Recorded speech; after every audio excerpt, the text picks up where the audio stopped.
Mandalorian and Grogu is coming to theaters next year, and do we have to talk about Star Wars again, Shane? I think we do because we love Star Wars, but we're also masochists. Yeah, that's true. Welcome back to Movies Good, Internet Bad. I'm Corey, that's Shane, and we're going to react to the trailer to Mandalorian and Grogu in this video. This video is sponsored by the Buffalo Trace Distillery. If anybody wants some really fine liquor, it's not a paid advertisement. I just have a bad feeling about this. Hey, that's a Star Wars reference. Go ahead and like and subscribe if you haven't already. Shane, I know you've got this thing pulled up, so let's do it. Let's do it. All right, ready? Three, Yep. two, one. We start on Niamos from Andor. We need the Hey, Niamos playing. there's a Razor Crest. It's back because it Let's talk sells about toys. that. It's a cute baby. See, I like the lighting here. I'm cool with this. Remember the Overhead Empire? lighting. Yeah. I remember. And then It's a this is cute so baby again. absurdly flat. Hey, it's Sigourney Weaver. I like her. See, they do that thing where they cut the music out for comedic effect. That's like a Marvel Yeah. gag. I'm like, Uh-huh. oh boy. Well, it's That's Jon how this is Favreau. going to It's go, huh? Yeah. the MCUification of everything. Got some creature work. I'm cool with that. More Razor Yeah. Crest. I'm cool with Grogu swimming too. I think it looks kind of cool. Yeah. Oh, look, it's Zeb from Star Wars Rebels. Remember Zeb? These robots look a little goofy to me. This is the way, Corey. It apparently Remember it is. AT-ATs? Do you I remember? do. Why are they on the side of a fucking cliff, though, Shane? They're trying to get to Mount Doom. You're gonna tell me that the Imperial Remnant didn't have a better vehicle? I like the word art font that they have pivoted to. Yeah, it's very great movie ride at Yeah, MGM yeah. Studios from back in the day. See, Oh, we have and to of course, end with the comedic stinger. there's a stinger. Yeah, and it's got to be funny, and It's it's the got to be funny. Anzellans from season 3 of Mandalorian and the Rise of Skywalker. So, how did you feel about this trailer, my friend? No way. Mm. Jesus Christ. Let's go, baby! Star Wars is back. It's never been more back. I think it's interesting because this is the first. It looked like an extended TV episode. Like that's kind of what this looks like. It appears that they're embracing more of the like Saturday morning serial type of thing, which is I think overall fine because that's what Star Wars was based on to begin with. Sure. Yeah. But they're embracing it in the marketing. Like the title has changed. The title art has changed to more of an old fashioned look. They shared this poster that looks more like a 1940s Mhm. like Flash Gordon type of poster to match with it. So I think they're really going for that vibe, and it's more of a branding thing at this point. Yeah. The poster says Pedro Pascal as Din Djarin the Mandalorian and Grogu as himself. Like they're leaning into it, and you know what? Yeah, Fine. yeah. I think that's probably a really good way to get people into a theater. And I mean, let's be 100% real here. Spending hundreds of millions of dollars on a TV series that is going to play on a streaming service that people pay $10 a month for. Compare that to charging. They made it very clear this movie's made for IMAX, right? IMAX tickets are $20 to $26 a head, depending on what part of the country you're in. They're going to make way more money by releasing this in a theater than they would if they aired it as a season on Disney Plus. Yeah, the first Star Wars movie in years, and it's their most popular TV show Right. on the screen. It's going to make a lot of money. This is an Iger pull because he did the same thing with Lilo and Stitch and Moana 2, Moana 2, where it was originally supposed to be Disney Plus, and they're like, "Hey, Disney Plus doesn't make us any money, so let's put it in theaters." I think overall, though, it does show. It doesn't look very, at least to me, cinematic from this. It looks kind of like an expensive TV show. It looks largely what like The Mandalorian has looked like for several seasons. Sure. Post Greg Fraser working on it in season 1. But that gap certainly shows. But I think in terms of tone, it's interesting because this is maybe the first Star Wars like buddy cop comedy that we're going Mm-hmm. to see. Because even Solo, which I think was supposed to be that, pivoted to like Ron Howard boring mess Right. after they got rid of Lord and Miller.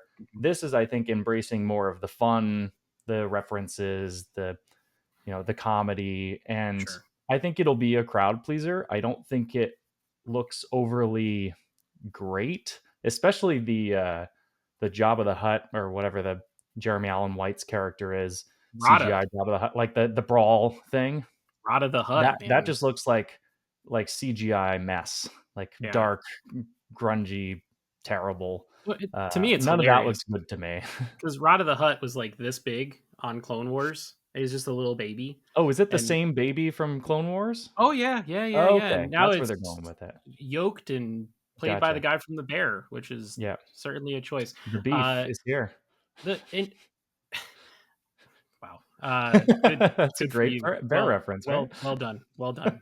Not medium rare, well done.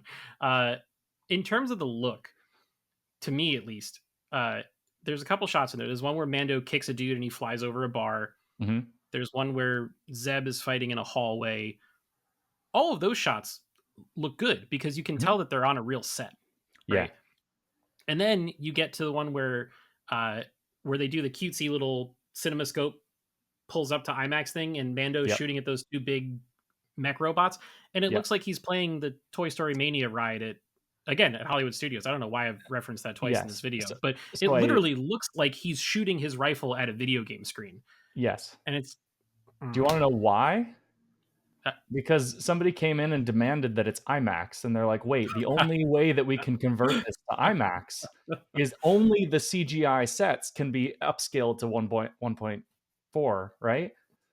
I mean, I don't know if it'll go 1.43 or not because most of the Disney stuff doesn't. Most It of the might be Disney stuff goes 1.9. 1.9, but But either either way, way, I think this was a, "Hey, we need the IMAX, so we're gonna right? expand the aspect ratio," but we didn't shoot in that aspect ratio, so we can only do it in full CG heavy snes, and you can That see is it. Anything interesting. with, like, an Yeah, actor is in scope in this yeah, trailer, yeah. You're and right. anything that's CG is the expanded Huh. ratio. It's very So, interesting. that is very much a, like, corporate think tank. This is not the intention of the movie, we're just going Yeah, to force it. it's not a Ryan Coogler in Sinners or Christopher Right. Nolan and Oppenheimer type thing Mhm. where it's done for specific story related reasons. It's It's we want to be able done to to make charge money. 26 bucks a ticket to Yeah. get Yeah, people into a theater. exactly. Uh, as far as the story goes, this kind of feels like it's a mishmash of a bunch of different things, which really leans credence into the whole it was a season of television that Yeah. got turned into a movie. But I think the most interesting thing about it, and I think this is where Disney's going to lean real hard into it in the marketing, is that in the grand scheme of Star Wars, this movie's not going to matter Mhm. at all. Yeah. But they're going to say, "Hey, this is just a really fun time at the movies. Go Yep. see your buddies Mando and Grogu go on an adventure." And people Yep. will be like, "Well, shit, okay, yeah, I'll do that." Yeah. Kind of seems like what we're going. Like, think about the episodic Star Wars movies, right? Like, that's the main story of Star Mhm. Wars, and everything is supposed to build on that, and there's lore and all this other kind of stuff. This does not feel like that type of movie in Even the any way. spinoffs, Rogue One and Solo were pretty heavily connected Yeah. to the original Mhm. films. This feels And totally even the separate. TV shows. Mhm. Andor is heavily connected to Rogue One, which is Yeah. connected to A New Hope. Yeah. The Ahsoka show is full of Star Wars lore and callbacks to the Clone Wars and all the stuff that's going on during that timeline.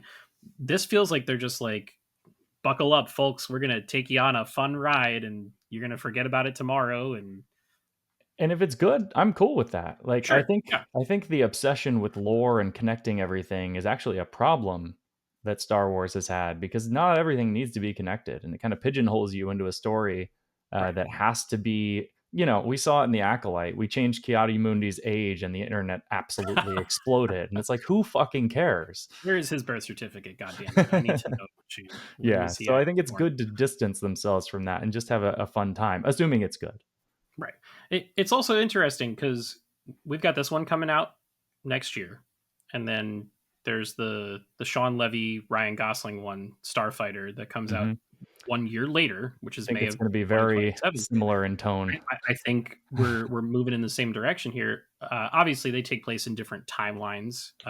Mando is in between episode 6 and 7, and the Starfighter thing is after episode 9, which Mhm. they could use that as like a backdoor for whatever in episode 10 or whatever the future of Star Wars looks Yeah. like. But it kind of seems like the the the intent over at Lucasfilm right now is don't make a lot of stuff that's overly connected. Don't make a Mhm. lot of stuff where you have to watch 5 seasons of television to understand what's going on in the movie. Just show up to the movies and have a good time.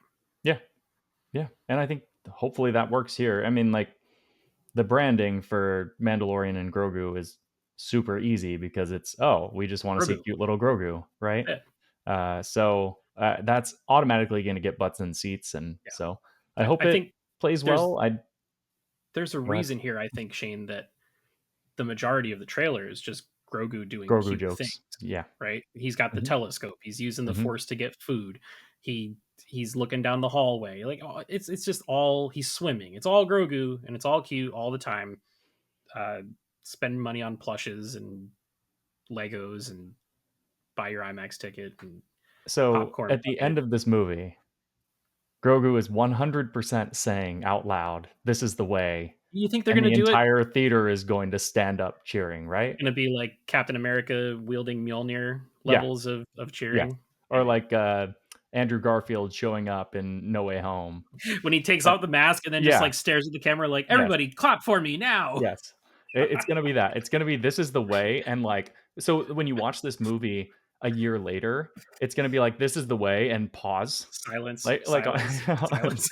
on home video, the pause, because in the theater, they want the cheers. They want it to be a Oh sporting event. my gosh. I hope everyone watching this right now bookmarks this video so that way in May of 2026 They can tell us that we're they can go wrong back. or right, Well, or yeah. or if we're right, that they can go back to it and be like, wow, this those guys are like the Nostradamus of Star Wars. But I don't have anything else to say, and I'd like to get back to drinking my bottle of bourbon. So any other thoughts here, Shane? No, I hope it's good.